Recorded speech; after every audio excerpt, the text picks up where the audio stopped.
Si hay una carretera en México que parece diseñada por el mismo diablo en un día de aburrimiento, esa es la Rumorosa. Ese tramo de 20 kilómetros de pura piedra y abismo que conecta Tecate con las planicies ardientes de Mexicali. No es solo la pendiente, ni las curvas que se cierran como nudos de soga. Es el paisaje. Millones de rocas gigantescas apiladas una sobre otra, como si fueran juguetes de gigantes, formando cuevas, arcos y sombras donde la vista se pierde y la mente empieza a fallar. Y luego está el viento.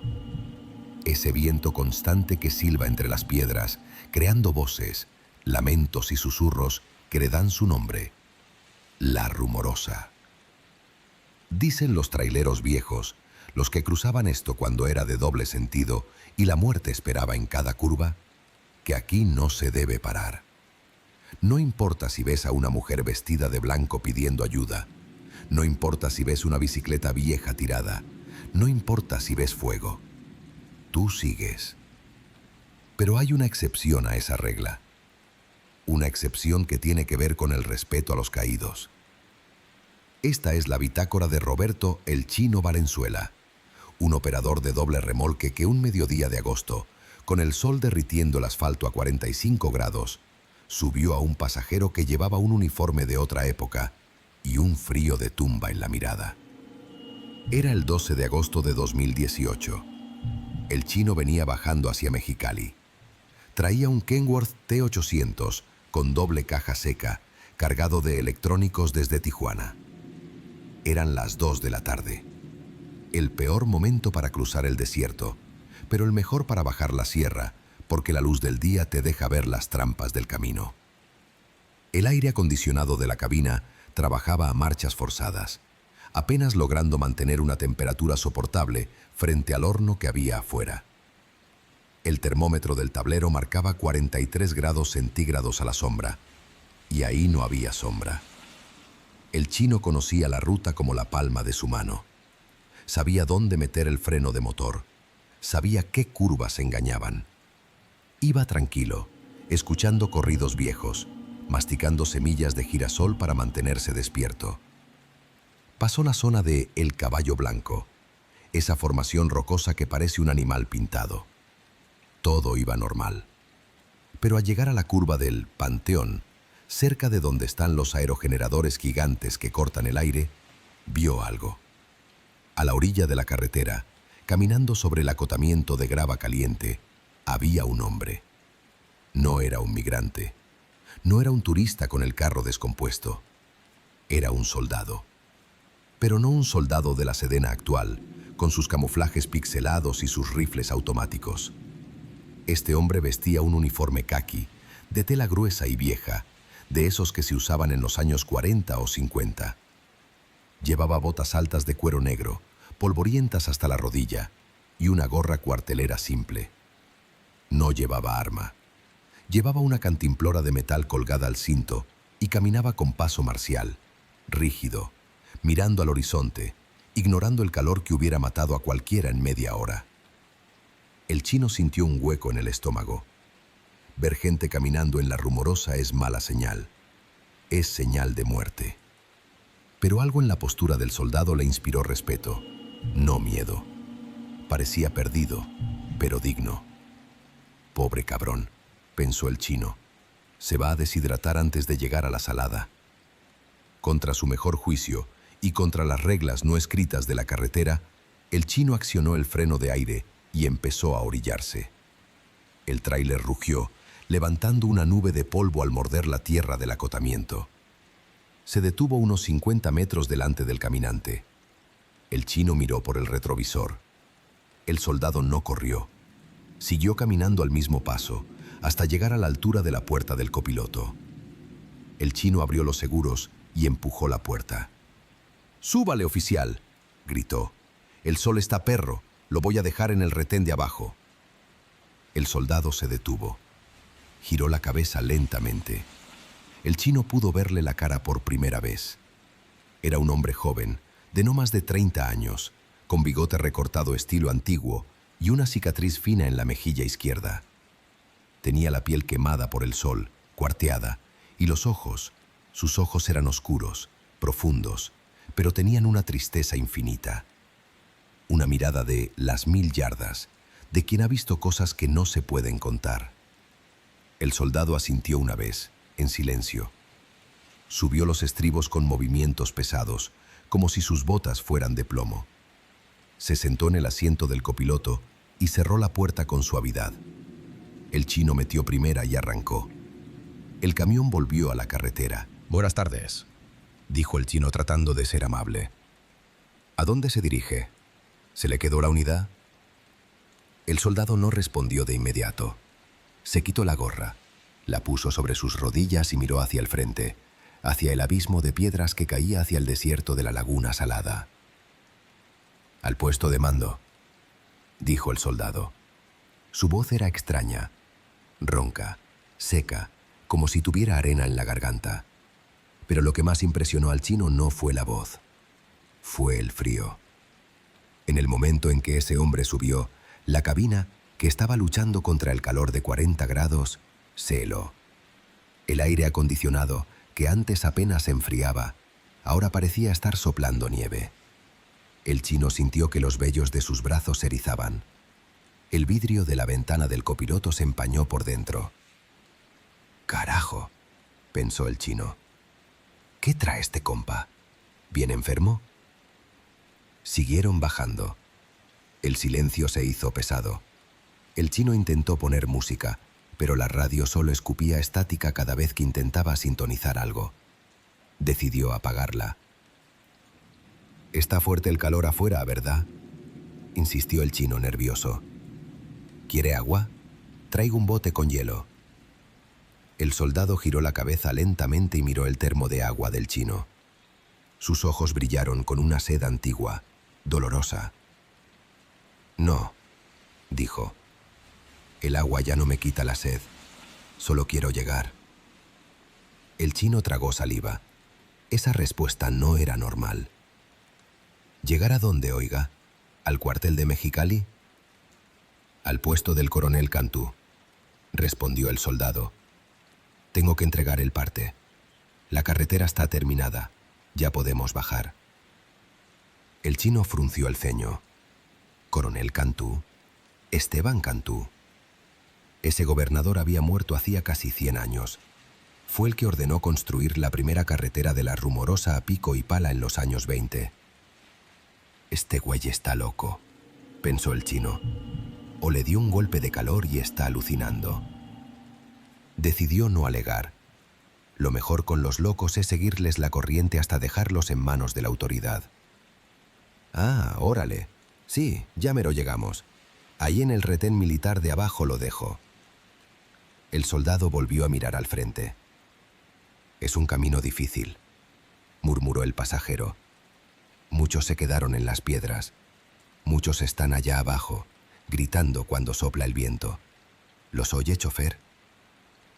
El chino sintió un escalofrío en la nuca. «Pues dicen que es el viento, ¿no?» «No es el viento», dijo el soldado tajante. «Son ellos, los que dinamitaron la piedra, los que cayeron con las mulas, los que nunca regresaron a casa. Yo los cuido, pero a veces me canso de caminar». El resto del viaje fue en silencio absoluto. El frío en la cabina era tan intenso que el chino tuvo que apagar el aire acondicionado y bajar un poco su ventana para que entrara el aire caliente del desierto, pero el frío no se iba. Emanaba del hombre sentado a su lado. Olía a tierra mojada, a pólvora vieja y a sudor rancio. Finalmente la carretera se aplanó. Llegaron al fondo de la sierra, a la recta que lleva hacia la laguna salada y al retén militar El Centinela, que siempre está antes de entrar a Mexicali.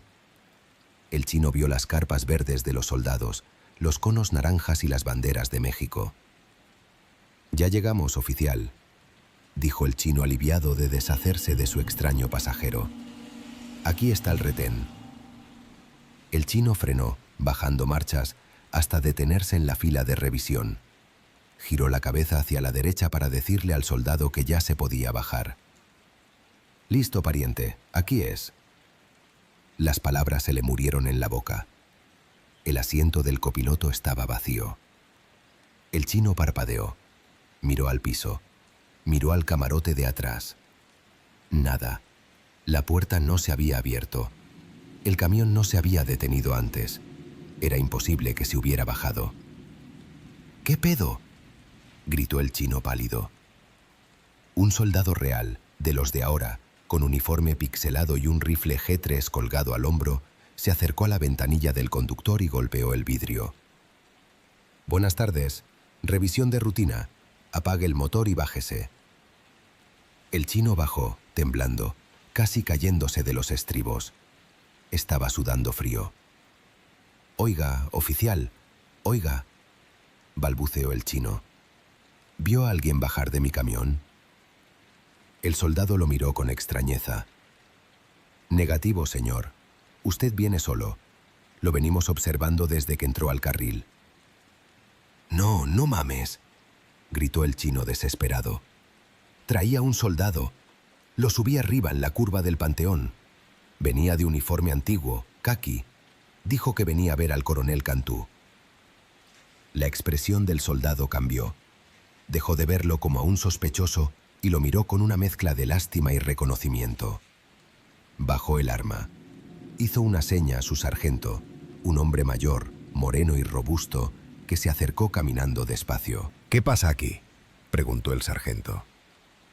«Dice el operador que traía al caminante, mi sargento, que lo subió en el Panteón y desapareció aquí». El sargento suspiró y se quitó los lentes oscuros. Miró al chino fijamente. «¿Dijo que iba con el coronel Cantú?». «Sí, jefe.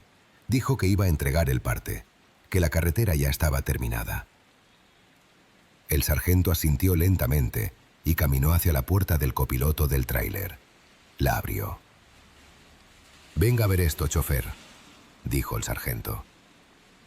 El chino dio la vuelta y se asomó. El asiento estaba vacío, sí, pero no estaba como él lo tenía. Sobre el asiento de tela había un objeto, una cantimplora. Pero no una cantimplora moderna de plástico. Era una cantimplora de aluminio abollada, forrada con una tela de fieltro verde olivo que se deshacía de vieja. Tenía grabada un águila real, pero el escudo nacional antiguo, el de la época de la Revolución, y estaba helada, escarchada, como si la hubieran sacado de un congelador. El chino intentó tocarla, pero el sargento lo detuvo. «No la toque, compa, déjela ahí. Es la tercera vez que nos la dejan este año». El sargento cerró la puerta con respeto. «Ese que subió es el capitán Arriaga, o eso creemos. Fue uno de los ingenieros militares que abrieron la brecha en 1917. Dicen que murió de insolación supervisando a los presos que picaban piedra, o que se cayó por el barranco, nadie sabe bien. Pero su cuerpo nunca bajó a Mexicali. Se quedó allá arriba, patrullando». El chino sentía que las piernas no le respondían. «¿Y qué hago con la cantimplora?», preguntó con la voz quebrada. «Nada», dijo el sargento. «Llévesela. Si se la dejó es porque le cayó bien, o porque quería que usted supiera que no está loco. Pero no la tire.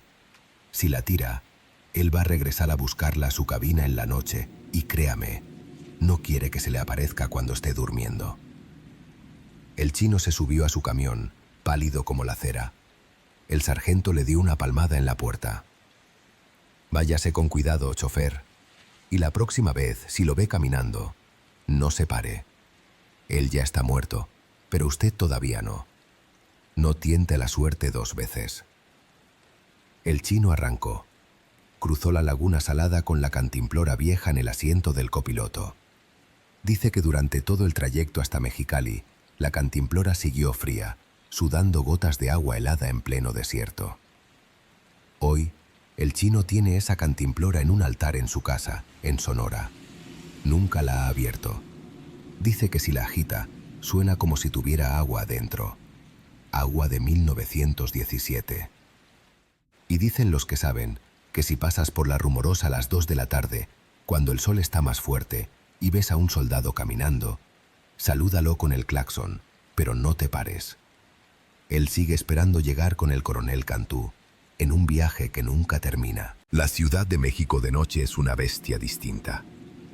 Cuando el tráfico infernal de las 6 de la tarde desaparece y las avenidas principales como Periférico y Viaducto se quedan vacías, la ciudad respira.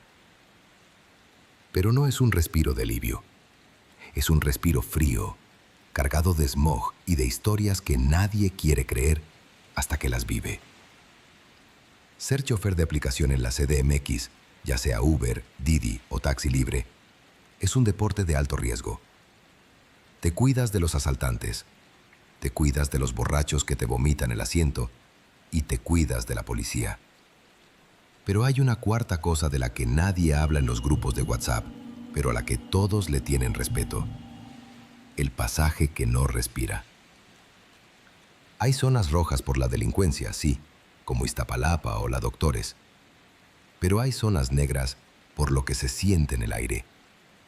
Y no hay lugar más negro en toda la capital que la Avenida Constituyentes, justo donde las rejas oxidadas del Panteón Civil de Dolores marcan la frontera entre los vivos y los millones de muertos que descansan ahí desde el siglo XIX. Esta es la bitácora de Roberto El Beto Fonseca, un chofer con 5 estrellas y 3 años de experiencia, que una madrugada de octubre aceptó un viaje que la aplicación nunca debió permitir. Un viaje con destino final en la tercera sección, fosa común, sin retorno. Era martes, o miércoles ya de madrugada. La noción del tiempo se pierde cuando llevas 10 horas sentado frente al volante, con la espalda destrozada y los ojos ardiendo por el café barato del Oxxo. Beto manejaba un Versa gris, limpio, con el rosario colgando del espejo retrovisor y la radio sintonizada en la mano peluda, solo para no dormirse, aunque esa noche estaban pasando puros comerciales. Eran las 3:15 de la mañana. Beto estaba a punto de desconectarse para irse a dormir a su casa en Azcapotzalco cuando cayó la alerta. Ping. Miró la pantalla del celular. Tarifa dinámica, 2.5 por. Un viaje largo, de las lomas de Chapultepec hacia Constituyentes. Pago en efectivo. Bueno, el último y nos vamos, pensó Beto. La avaricia le ganó al cansancio. Necesitaba la lana para la mensualidad del coche. Aceptó el viaje. El nombre del pasajero era simple: Elena. Calificación 5.0. Usuario nuevo. El GPS lo mandó a una calle empedrada en la parte vieja de las lomas, esas calles donde las casas parecen fortalezas con muros de 3 metros y cámaras de seguridad en cada esquina. La dirección era una casona antigua, estilo colonial californiano, que se veía deshabitada. No había luces encendidas. El portón de hierro estaba oxidado y cubierto de enredaderas secas. Beto se orilló y puso las intermitentes. La calle estaba desierta y en silencio absoluto. Un silencio raro para la CDMX, donde siempre se oye un perro ladrando o una sirena lejana. Aquí no se oía nada. Buenas noches, Uber para Elena, escribió en el chat de la app. No hubo respuesta. Esperó los 5 minutos de tolerancia. Estaba a punto de cancelar y cobrar la tarifa de cancelación cuando la puerta trasera se abrió. Beto dio un brinco en el asiento. No había visto a nadie acercarse al coche. No había escuchado pasos sobre la banqueta. Por el espejo retrovisor vio entrar a una mujer. Era una mujer mayor, tal vez de unos 60 años, pero muy elegante. Vestía un abrigo negro de lana fina, abotonado hasta el cuello, y llevaba un velo de encaje negro sobre el cabello, como si viniera de un funeral antiguo. Su piel era pálida, casi translúcida, como de porcelana fina. «¿Señora Elena?», preguntó Beto, tratando de sonar amable. «Sí», respondió ella. Su voz era suave, pero tenía un eco metálico, frío. «¿El destino es correcto? Me marca Avenida Constituyentes, sin número». «Es correcto. Lléveme a la puerta principal del Panteón de Dolores. Por favor, tengo prisa». Beto sintió un escalofrío. ¿Al panteón? ¿A las 3:30 de la mañana? Seguro va a un velorio, se racionalizó. A veces abren para servicios especiales o gente de mucho dinero. Arrancó el Versa. El viaje fue incómodo. En cuanto la mujer subió, la temperatura dentro del coche bajó drásticamente. Beto tuvo que subir las ventanas, pero el frío no venía de afuera. Venía del asiento trasero. Olía raro. No a perfume caro, como esperaría de una señora de las lomas. Olía a flores, pero no a flores frescas. Olía a nardos y gardenias pasadas, ese olor dulzón y empalagoso de las flores que llevan 3 días en un jarrón con agua podrida. Beto miraba por el retrovisor de vez en cuando. La mujer iba rígida, mirando por la ventana hacia la oscuridad, con las manos enguantadas apretando un pequeño bolso de terciopelo negro. ¿Todo bien, señora? ¿Le molesta la música?, preguntó Beto para romper el hielo. Está bien así, dijo ella sin voltear. Solo conduzca. No quiero llegar tarde. Me están esperando. Tomaron Periférico Sur y luego la salida Constituyentes. La avenida estaba vacía. Las luces ámbar del alumbrado público pasaban rítmicamente sobre el cofre del coche. Fush, fush, fush. Al acercarse a la zona del bosque de Chapultepec, la señal del GPS empezó a fallar. La flecha azul en la pantalla del celular empezó a girar locamente, recalculando ruta, marcando que estaban manejando sobre el agua o en medio del bosque. La radio empezó a meter estática. Shh. Una estática agresiva que cortaba la música. Beto apagó la radio. Maldita señal, siempre falla por aquí, masculló. Llegaron a la entrada principal del Panteón Civil de Dolores. La reja monumental estaba cerrada con cadenas y candados gruesos. No había luces adentro. Solo la caseta del velador tenía un foco prendido, pero se veía vacía. Beto se orilló frente a la puerta. «Llegamos, señora, pero está cerrado, no se ve nadie». La mujer se inclinó hacia adelante. Beto sintió su aliento helado en la nuca. «No está cerrado para mí», dijo ella. «Espéreme aquí. Voy a entrar a buscar algo que olvidé. No tardo». «Oiga, pero no puede entrar así. Hay vigilancia y la tarifa es en efectivo. Necesito que me pague o que deje el viaje abierto». «Espéreme», repitió ella con autoridad. «Le pagaré muy bien. Mi marido le pagará. Él está ahí adentro». Antes de que Beto pudiera protestar, la mujer abrió la puerta y bajó. Beto la vio caminar hacia la reja enorme. Esperaba verla tocar, gritarle al velador o buscar el timbre, pero no hizo nada de eso. La mujer caminó hacia los barrotes de hierro forjado y pasó a través de ellos. No los saltó, no se coló por un hueco. Simplemente, su figura negra se fundió con el metal oxidado y apareció del otro lado, dentro del cementerio. Beto se frotó los ojos. «¿Qué chingados acabo de ver?», pensó. Seguro el velador le abrió rápido y no vi. Se quedó esperando. 1 minuto, 5 minutos, 10 minutos. El miedo empezó a convertirse en enojo. «Me va a hacer la de humo. Se va a ir sin pagar». Beto bajó del coche, enojado. Caminó hacia la reja y sacudió los barrotes. «Oiga, señora, mi dinero». Las cadenas sonaron. Clac, clac. Estaban bien cerradas. El candado estaba puesto por dentro y oxidado. Esa puerta no se había abierto en horas, quizás en días. En ese momento, se encendió una luz más fuerte en la caseta de vigilancia y salió un guardia, un señor gordo con uniforme azul mal abotonado, frotándose los ojos y con un tolete en la mano. «¿Qué trae, joven? ¿Qué es ese escándalo?», gritó el guardia desde adentro. «La señora», gritó Beto. «La señora que acaba de entrar no me pagó el viaje y se metió corriendo». El guardia se acercó a la reja, iluminando a Beto con una linterna. Lo miró como si estuviera loco. «¿Cuál señora, valedor? Aquí no ha entrado nadie. Está cerrado desde las 6 de la tarde». «¿Cómo no? Una señora elegante, de negro, con velo. Bajó de mi Uber hace 10 minutos. Pasó por la puerta. Le juro que entró. Dijo que su marido la esperaba. La cara del guardia cambió. El enojo desapareció y fue reemplazado por una mueca de resignación y miedo. Bajó la linterna. ¿Dijo que se llamaba Elena? Beto se quedó helado. Sí, en la app decía Elena. El guardia soltó una risa nerviosa y sacó un cigarro. Ya te bailaron, carnal. Vete a tu casa. Esa señora Contradero, ¿quién es? Quero quién es. Vija ahí, chavo.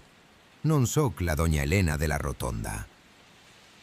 El guardia prendió su cigarro y echó el humo hacia la calle.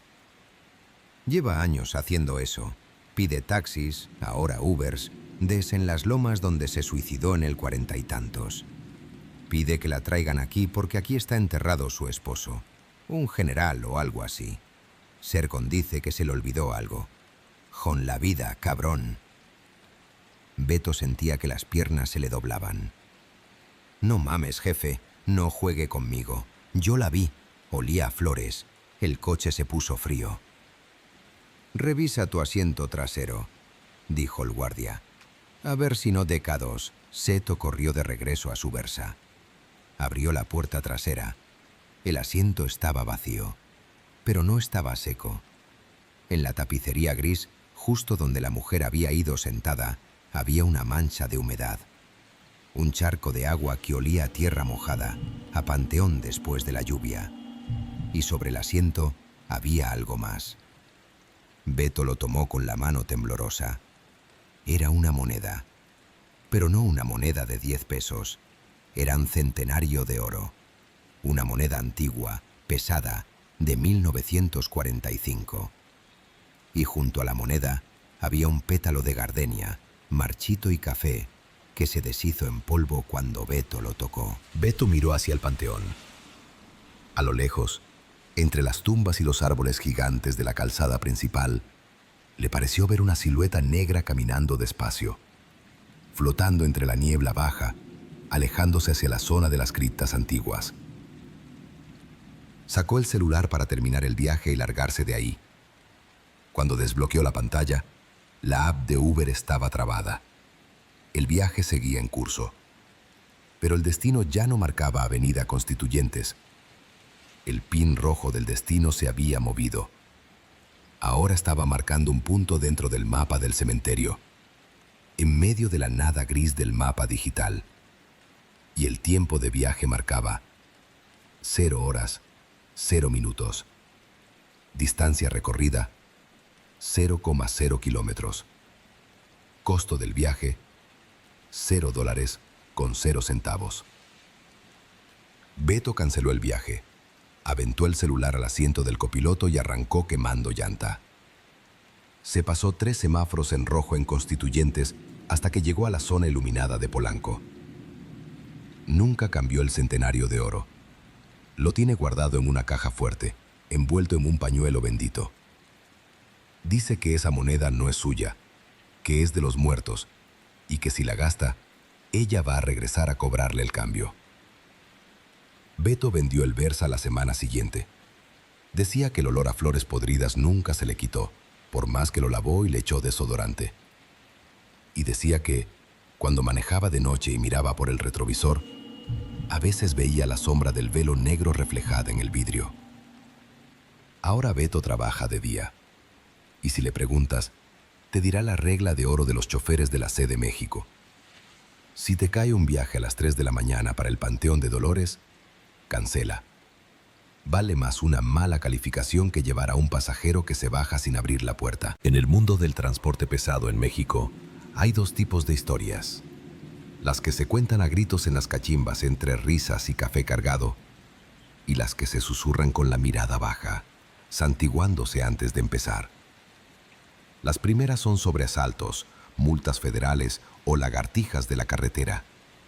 Las segundas tratan de cosas que no deberían estar en el asfalto. Cosas que se te pegan en la oscuridad de la sierra o del desierto cuando vas solo en la cabina. Cualquier operador, hombre camión, con suficientes kilómetros en el odómetro, sabe que hay cargas que pesan más que las toneladas que marca la báscula. Cargas que no se miden en kilos, sino en miedo. Esta es la confesión de Rogelio el Gallo Mondragón, un veterano de la Ruta 57 que en el invierno de 2015 aceptó un flete ciego por necesidad y terminó descubriendo por qué hay remolques que es mejor dejar que se pudran en el corralón. Todo empezó en un paradero de mala muerte cerca de Matehuala, San Luis Potosí. Yo andaba perreado. Llevaba 2 semanas sin un buen viaje y las deudas me estaban ahogando. Estaba terminándome unos tacos de guisado fríos cuando se me acercó un tipo. No parecía coyote ni empresario. Parecía un fantasma con ropa cara. Flaco, pálido, con unos ojos que parecían pozos de agua sucia. Busco operador serio, camión propio, quinta rueda en buen estado, dijo sin saludar, con una voz que sonaba como papel de lija. Depende del flete y del pago, jefe, le contesté sin dejar de comer. El tipo puso un sobre manila sobre la mesa de lámina. Estaba grueso. 50,000, la mitad ahorita, la mitad al entregar. Es un solo remolque, caja seca, está sellado. No preguntas qué lleva, no lo abres por ningún motivo y no te paras hasta llegar a Nuevo Laredo. Sales hoy mismo a medianoche. 50,000 pesos por un viaje de 8 horas. Era demasiado bueno para ser legal. Olía a problemas. Olía a chueco. Pero la necesidad tiene cara de perro y yo tenía la soga al cuello. ¿Dónde está la caja?, pregunté, guardando el sobre. Me llevó a un predio abandonado a las afueras de la ciudad. Ahí estaba. Un remolque de 53 pies, marca Utility, pero viejísimo. La lámina estaba picada por el óxido, no tenía logotipos y las llantas estaban resecas, aunque parecían tener aire. Lo más raro eran las puertas traseras. No tenían el candado fiscal normal. Estaban soldadas. Alguien le había pasado un cordón de soldadura grueso a la manija y a las bisagras. Y en el centro de las puertas, pintada con aerosol rojo chorreado, había una cruz mal hecha. Enganché mi Kenworth T660. Al meter la reversa y sentir el clac del perno rey entrando en la quinta rueda, el camión se sentó de golpe. La suspensión de aire chilló, luchando por nivelarse. ¿Qué diablos trae ahí adentro, jefe? ¿Plomo?, le grité al tipo. Pesa como su chingada madre.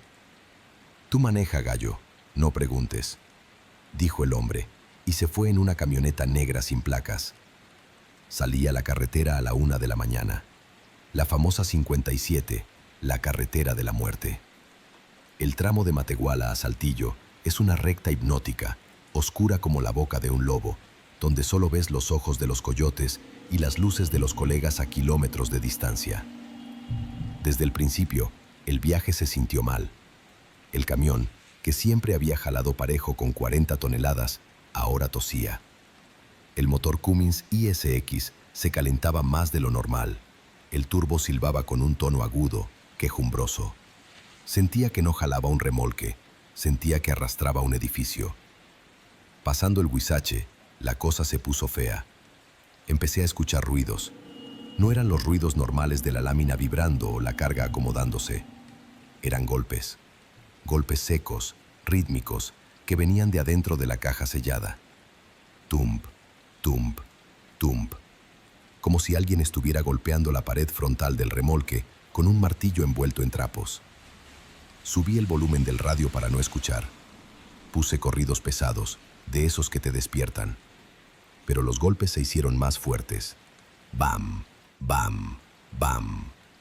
El camión empezó a sacudirse con cada golpe, como si tuviera un animal grande y furioso encerrado atrás. Es carga viva, pensé, sintiendo un sudor frío en la nuca. Me metieron migrantes y se están ahogando. La culpa y el miedo me golpearon juntos. Si eran personas y se estaban muriendo ahí adentro, yo era cómplice. Busqué un lugar para orillarme. Vi una cachimba abandonada con un foco parpadeando y metí el freno de motor. El camión se detuvo rechinando en la grava. Agarré mi linterna y una barra de acero que traía para checar las llantas. Me bajé. El frío del desierto me golpeó la cara. El silencio afuera era total, pero adentro de la caja, adentro era un manicomio.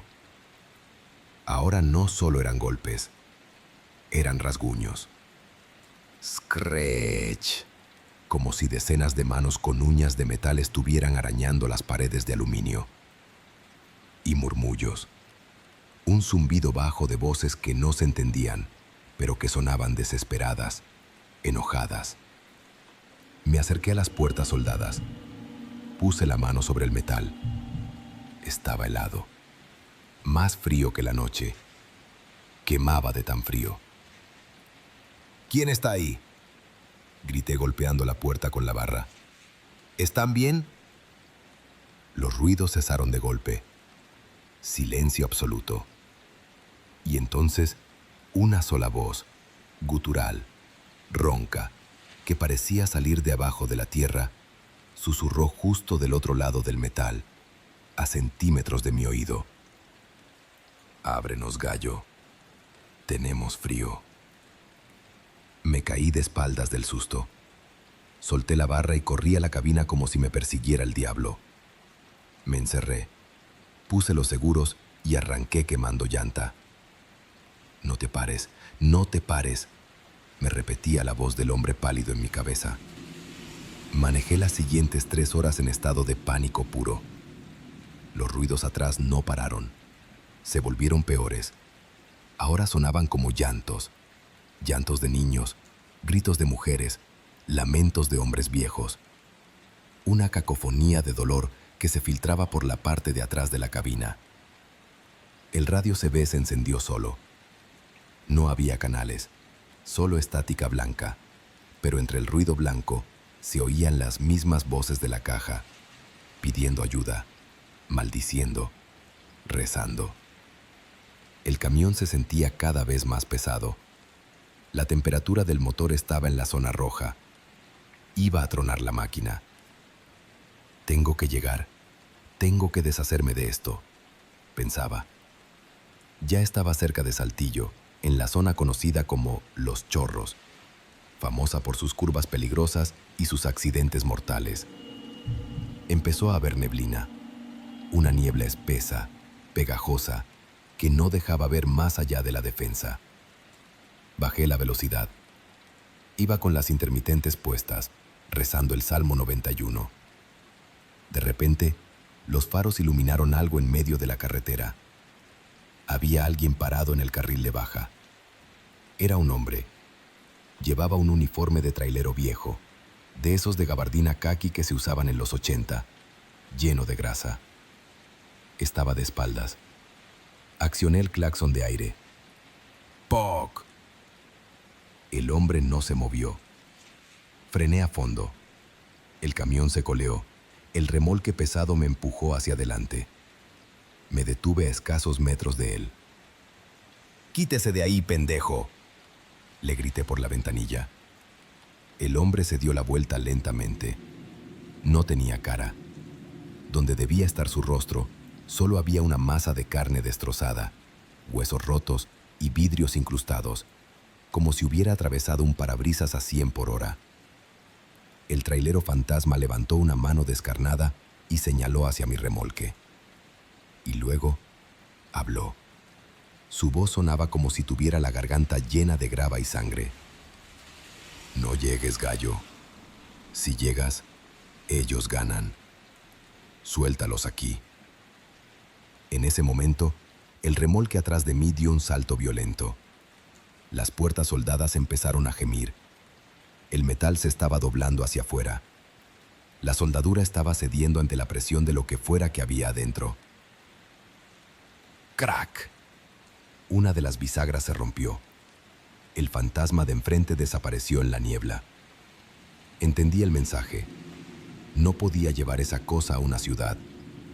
Fuera lo que fuera, era pura maldad, y quería salir.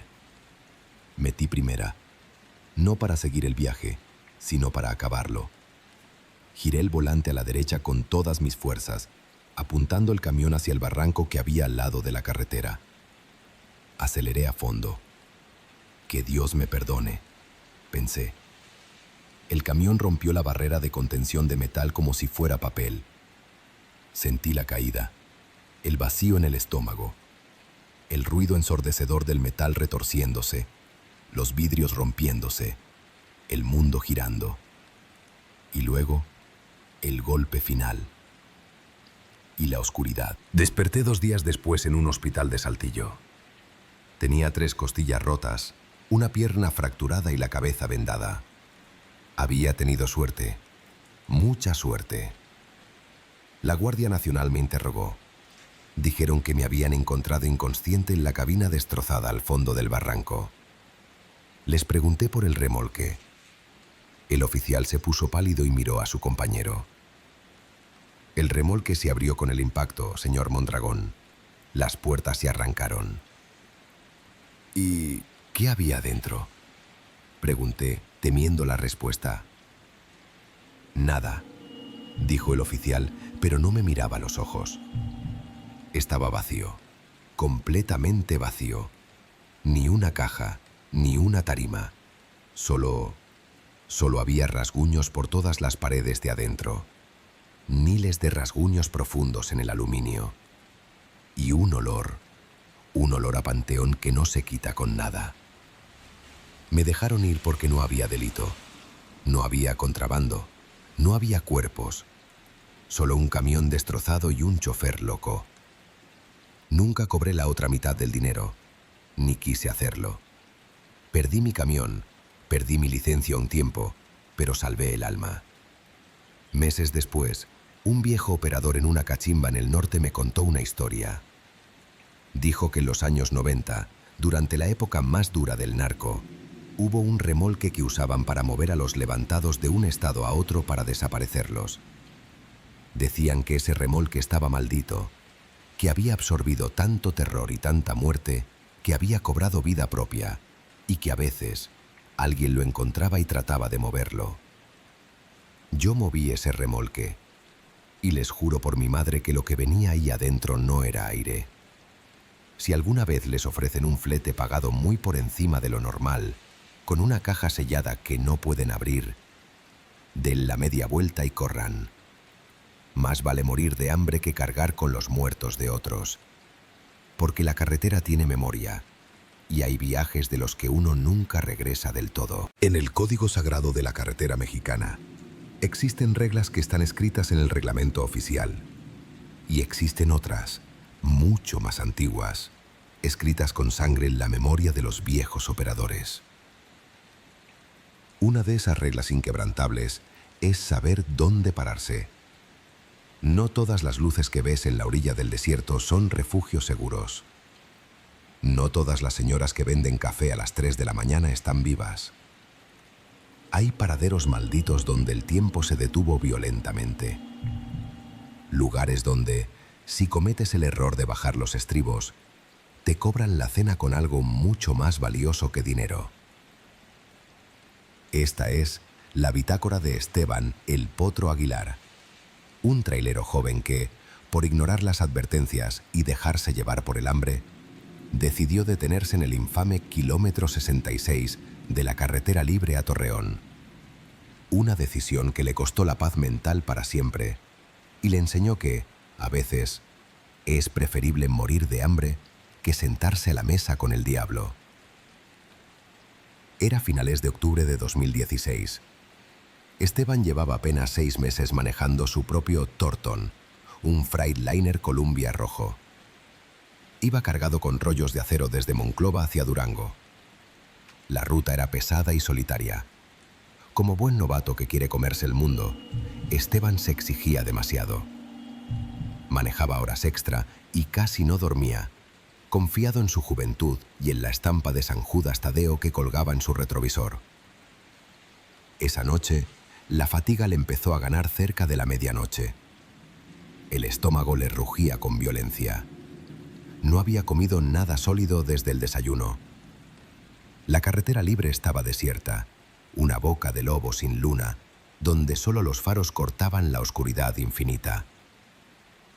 Esteban agarró el radio CB, buscando compañía para espantar el sueño. Breico, Breico, atento 10 a 28. ¿Algún colega modulando en la libre?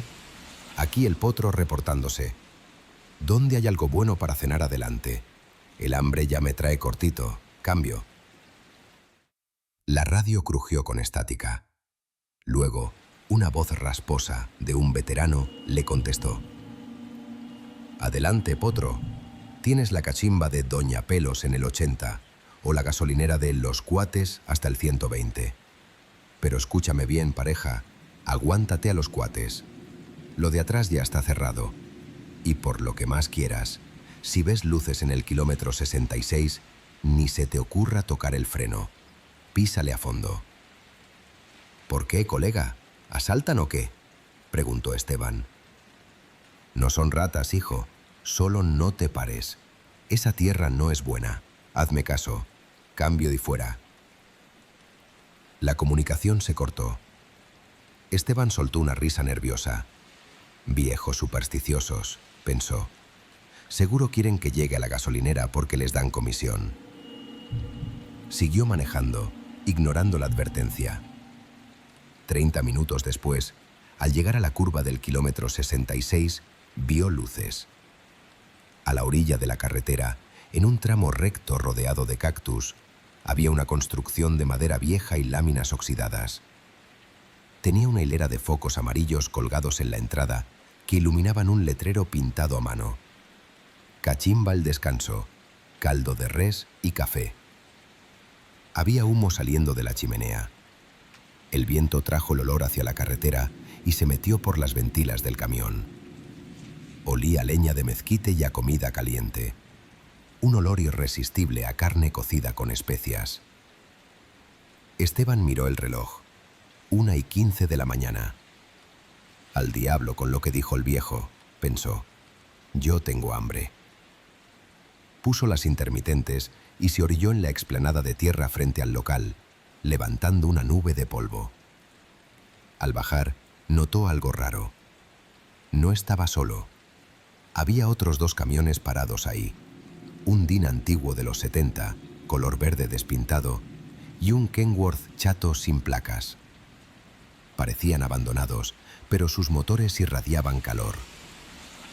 Hay colegas, es seguro, se dijo, aunque sentía una opresión en el pecho. Entró a la cachimba empujando la puerta de mosquitero. El lugar era pobre, con piso de tierra y mesas inestables cubiertas con manteles de plástico rojo.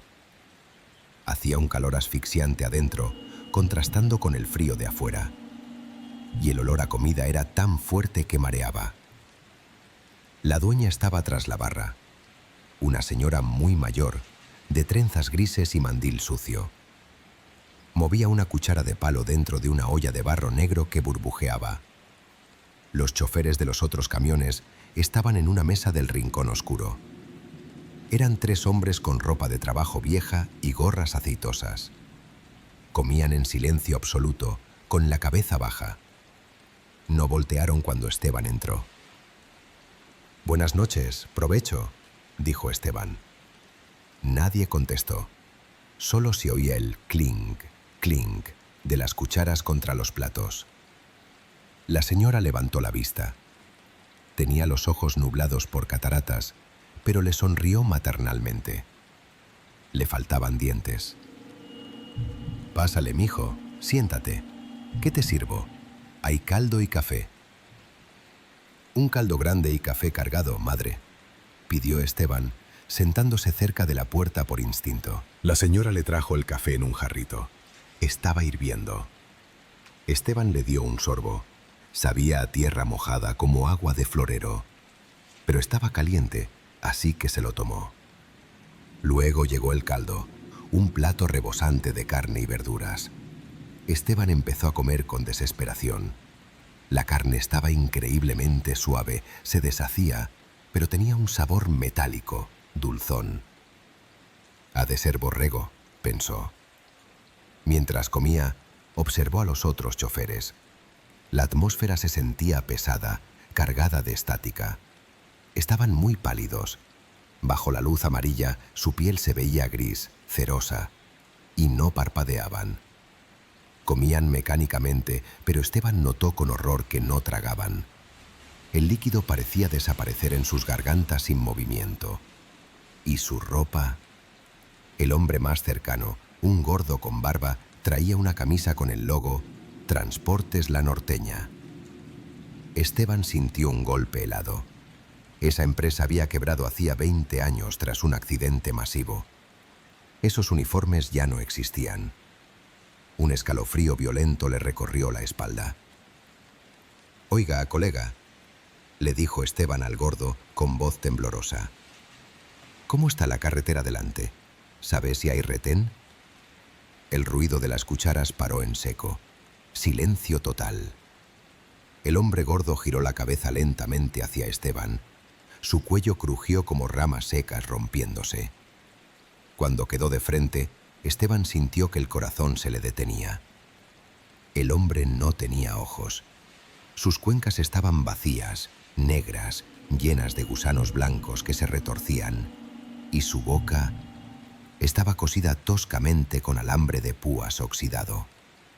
El hombre no movió los labios, pero una voz resonó dentro de la cabeza de Esteban como 1000 lamentos lejanos. «Lárgate o te quedas. Lárgate o eres el postre». Esteban se levantó de un salto, tirando la silla.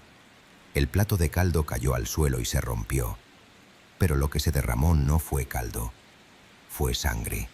Sangre negra, espesa y coagulada. Y los trozos de carne que quedaron en la tierra eran dedos. Dedos humanos cortados, una oreja, pedazos de nariz. Esteban vomitó ahí mismo. Miró hacia la barra. La señora ya no sonreía. Su cara se había transformado.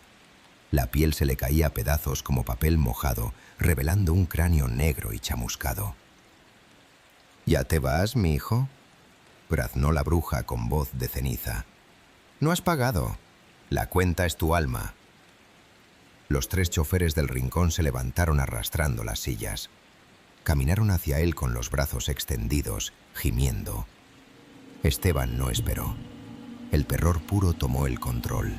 Salió corriendo, tropezando, sintiendo el aliento podrido de la vieja en su nuca. Llegó a su camión, subió resbalándose y cerró los seguros. Le temblaban tanto las manos que se le cayó la llave. «¡Arranca, maldita sea!», gritaba llorando.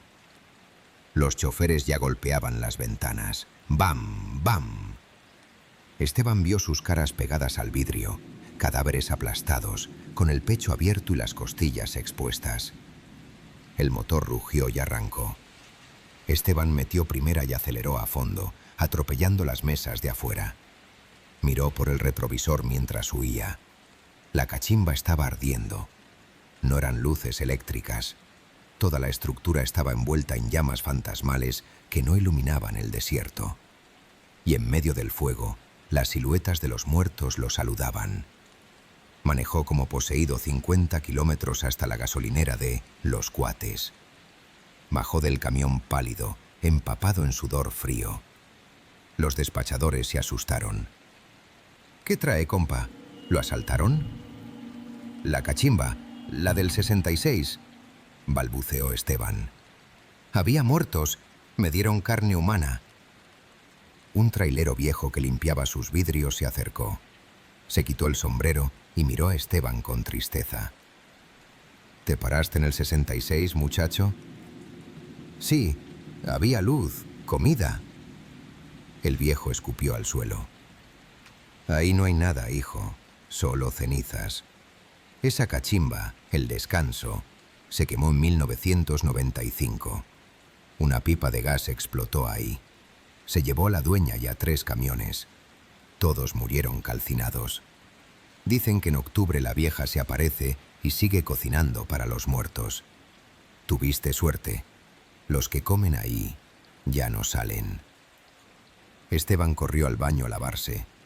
Al verse en el espejo, recordó el cambio. Había metido la mano a la bolsa para pagar antes de correr. Metió la mano al bolsillo con miedo. Sacó lo que traía. No eran monedas. Era tierra negra de panteón, apestosa.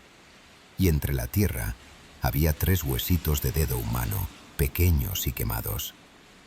Esteban gritó y los tiró al lavabo. Nunca volvió a manejar de noche por esa ruta. Prefiere pagar la cuota. Y ahora, cuando ve luces invitantes en medio de la nada, acelera a fondo. Porque sabe que el hambre se pasa, pero el infierno te deja marcado para siempre. Hay carreteras en México que te matan por un descuido, por un bache mal puesto o por un volantazo para esquivar a un animal. Y luego está la Rumorosa. Esa carretera es una bestia distinta.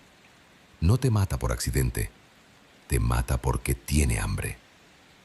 Cualquiera que haya bajado el tramo de Tecate a Mexicali en la madrugada, cuando la neblina se pega al parabrisas y el viento aúlla entre las piedras, sabe perfectamente de lo que hablo.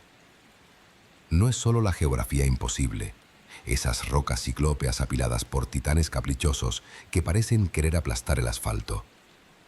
No son solo las curvas que se cierran de golpe sobre el abismo. Es la sensación eléctrica, primitiva, de que en ese laberinto de granito nunca vas realmente solo. Dicen que el viento allá arriba no sopla, sino que habla, que arrastra los lamentos de los que se fueron al fondo del barranco y nunca salieron. Esta es la bitácora detallada y real de Ramiro el Gato Fuentes, un operador veterano con más de 20 años de experiencia en las rutas del Pacífico, un hombre de ciencia mecánica, de diésel y fierros, que pensaba que los fantasmas eran cuentos para novatos. Hasta esa noche de noviembre de 2018, a las 3 de la mañana, la hora muerta, cuando su grabadora de voz captó algo que sus oídos se negaron a procesar en tiempo real. Algo que le demostró, con la frialdad de una prueba forense, que en la Rumorosa el asiento del copiloto jamás está vacío.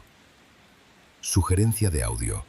Iniciar con el sonido de un motor Cummins ISX rugiendo, viento fuerte golpeando metal y estática de radio. Era mi tercer viaje de la semana. Una rotación brutal. Llevaba un cargamento urgente de componentes electrónicos y línea blanca desde las maquiladoras de Tijuana hacia un centro de distribución en el interior de la República. Andaba perreado, como decimos en el gremio. Llevaba 2 días durmiendo a ratos, comiendo mal y sosteniéndome a base de café negro y cigarros. Pero la necesidad aprieta y las letras del camión no se pagan solas. Necesitaba llegar a descargar a Mexicali antes de las 6 de la mañana para evitar la penalización del contrato. Mi máquina era un Kenworth T800, modelo 2012, una bestia noble a la que yo llamaba el Indomable. Conocía cada ruido, cada vibración de ese motor. Sabía que si lo trataba bien, él me cuidaría. Decidí cruzar la Rumorosa a las 3 de la mañana. Muchos colegas le tienen pavor a esa hora. La llaman la hora del muerto. Dicen que a las 3 de la mañana el velo entre este mundo y el otro se hace tan delgado que puedes meter la mano y tocar lo que hay del otro lado. Yo prefería esa hora por razones puramente prácticas. No hay tráfico, no hay domingueros frenando en las curvas calentando balatas, y el frío del desierto ayuda a mantener el motor y los frenos a buena temperatura. Salí de la zona de Tecate. La noche estaba cerrada, sin luna. El cielo era un manto de terciopelo negro que parecía caerse sobre el desierto. Solo mis faros de xenón y las luces ámbar de los cuartos rompían la oscuridad. Desde que pasé el letrero que anuncia el inicio del tramo de montaña, sentí que algo no estaba bien. Normalmente, uno siente el cambio de presión en los oídos por la altura. Pero esta vez fue diferente. Sentí un taponamiento brusco, doloroso, acompañado de un zumbido agudo, como cuando se revienta un transformador eléctrico cerca de ti. ¡Ti! Me froté las orejas, bostecé para destaparme, pero la presión seguía ahí. Era como si la cabina se hubiera sellado al vacío. El viento esa noche estaba especialmente bravo. Soplaba con una furia que no era natural. Golpeaba el costado del remolque de 53 pies con rachas violentas, intentando empujarme hacia el carril contrario, o, peor aún, hacia el vacío. El Kenworth se mecía como un barco en tormenta. Tenía que ir peleando con el volante, corrigiendo la trayectoria a cada metro. El sonido del viento en la Rumorosa es famoso. Pasa entre las grietas de las rocas gigantes y crea silbidos que suenan como flautas desafinadas, o a veces como gritos de mujer. Yo siempre me burlé de eso. Es física, les decía a los novatos en las cachimbas. Es aire pasando por tubos de piedra. Esa noche, sin embargo, la física parecía haberse tomado un descanso. Llegué a la altura de la zona conocida como El Cóndor, donde están las antenas y los generadores eólicos. Las aspas gigantes de los morinos giraban lentamente en la oscuridad, como brazos de esqueletos saludando. Fue ahí donde el ambiente dentro de la cabina cambió drásticamente. No fue un frío gradual, fue un golpe térmico. La temperatura bajó 10 grados en un segundo. El aire acondicionado estaba apagado, pero de repente pude ver mi propio aliento saliendo en nubes de vapor blanco frente al tablero iluminado. Y luego, el olor.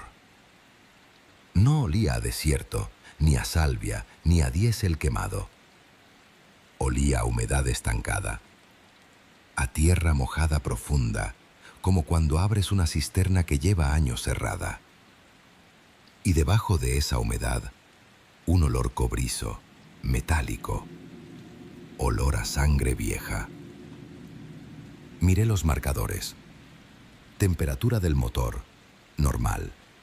Presión de aceite, normal. Aire de los frenos, lleno. Todo en la máquina estaba bien. El problema estaba adentro, conmigo. Sentí una mirada. Es difícil de explicar para quien no ha vivido la soledad de la carretera. Uno desarrolla un sexto sentido. Sabes cuando un coche se te pega en el punto ciego antes de verlo. Sabes cuando hay un animal a punto de saltar. Y yo sabía, con cada célula de mi cuerpo, que había alguien mirándome desde el lado derecho de la cabina. Sentía la pesadez de una mirada clavada en mi perfil, en mi oreja, en mi cuello. Una mirada fija, sin parpadear, cargada de una intención maliciosa. Mis manos se apretaron blancas sobre el volante. Los nudillos me dolían. No voltees, gato. No hay nadie. Estás cansado. Es la sugestión, me repetía mentalmente. Pero la física me traicionó. El asiento del copiloto, un asiento de aire igual al mío, forrado en piel sintética negra, crujió. Skrrrik. El sonido inconfundible del cuero estirándose bajo peso. Por el rabillo del ojo, en mi visión periférica, vi cómo el cojín del asiento se hundía. Se deprimía lentamente, como si una persona invisible de unos 90 kilos se acabara de sentar con cuidado a mi lado. La suspensión de aire del asiento sisió suavemente, ajustándose al nuevo peso. Psh. El terror me golpeó como un martillazo en el pecho. Sentí que el corazón se me subía a la garganta. Quería frenar, quería abrir la puerta y saltar del camión en movimiento.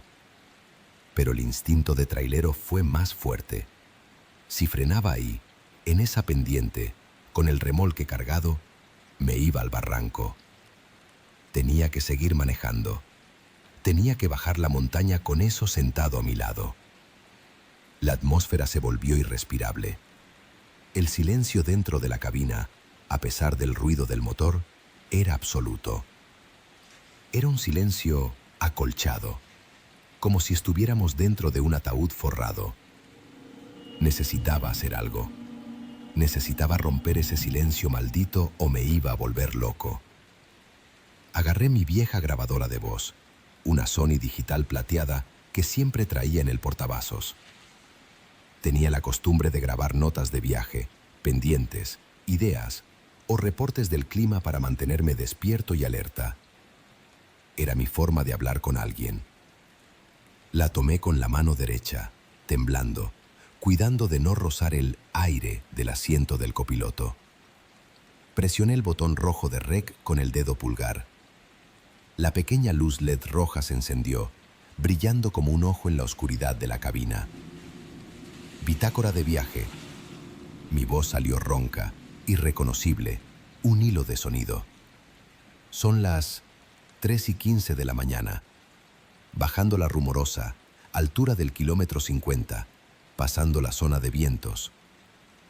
Hablaba para no gritar. Hablaba para llenar el vacío. El viento cruzado está muy fuerte esta noche. Hay que ir con cuidado con el freno de motor en cuarta. No se ven colegas en la ruta. El camino está... Hice una pausa. Me detuve porque sentí algo físico.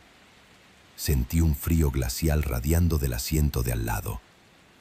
Un frío que me tocó el brazo derecho, atravesando la tela de mi chamarra de mezclilla. Sentí como si alguien acercara su cara a mi hombro. Los vellos de mi nuca se erizaron dolorosamente. Juro por Dios que sentí una respiración. Un aire helado y fétido, oliendo a tierra, rozándome la oreja. Tragué saliva, un nudo seco que me dolió. Me forcé a seguir hablando para la grabadora, intentando sonar profesional, intentando ignorar que llevaba a la muerte de copiloto. Se siente el ambiente muy pesado, demasiado. Voy a tratar de llegar al puesto de socorro de abajo, en la salada, para echar un café y revisar llantas. Cambio y fuera. Solté el botón de grabar con dedos entumecidos. Dejé la grabadora en el tablero, lejos de mí, lejos del asiento vacío. Los siguientes 20 minutos fueron los más largos de mi vida. El descenso parecía eterno. Curva tras curva, freno de motor rugiendo. ¡Brum! Yo sentía la presencia ahí, estática, pesada, observándome manejar, juzgando cada cambio de velocidad. A veces, por el espejo retrovisor derecho, me parecía ver una sombra. No un reflejo, sino una negrura más densa que la noche, sentada en la cabina. Una forma vagamente humana, pero sin rasgos, solo oscuridad condensada. Empecé a rezar. No soy muy religioso, pero recé todo lo que me acordaba. Padre Nuestro, Ave María, la oración del justo juez. Vete en paz, aquí no hay lugar para ti. Susurraba yo, con la vista clavada en las líneas blancas del asfalto, que eran mi única ancla a la realidad. Poco a poco, conforme el camión descendía y nos acercábamos al nivel del mar, la presión en mis oídos empezó a ceder. Al pasar la última curva peligrosa y entrar a la recta de la laguna salada, sentí un cambio ligero. El asiento del copiloto crujió de nuevo. ¡Skrrrik! Y el cojín, lentamente, volvió a su forma original. Se levantó. El frío desapareció de golpe, el olor a tierra húmeda se esfumó y volvió a oler a mi café rancio y a desierto. La presencia se había bajado, o se había quedado allá arriba, en su dominio de piedra. Llegué a la primera gasolinera en la entrada de Mexicali. Había luces, había vida. Había otros camiones. Me orillé en la zona de descanso. Puse el freno de estacionamiento. Psss. Apagué el motor.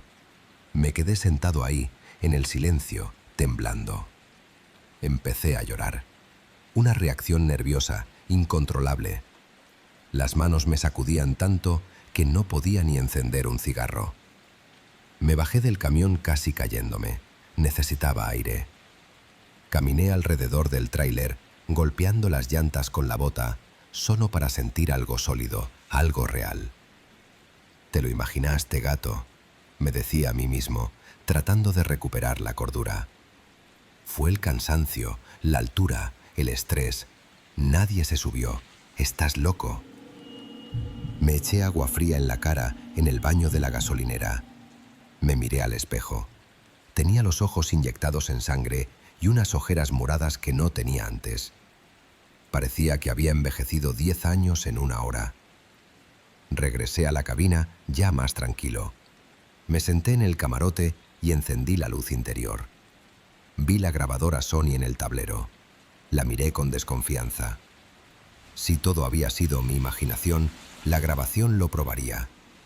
Solo se escucharía mi voz y el ruido del motor. Necesitaba saberlo. La agarré. Mis dedos sudorosos resbalaron sobre el plástico. Presioné el botón de play. El pequeño altavoz cobró vida. Se escuchó primero la estática, el rugido grave del motor Cummins trabajando forzado en la bajada y el silbido agudo del viento golpeando el parabrisas. Sonidos normales. Luego, mi voz. Sonaba tensa, asustada, más de lo que yo creía. Bitácora de viaje. Son las 3:15 de la mañana. Bajando la Rumorosa. Escuché mi propio reporte. Cada palabra confirmaba mi miedo. Se notaba que estaba al borde del pánico. El camino está... Y ahí llegó la pausa. Ese momento de silencio donde yo sentí la respiración en mi oreja, donde sentí el frío. Acerqué la grabadora a mi oído, esperando escuchar solo el motor. Pero no.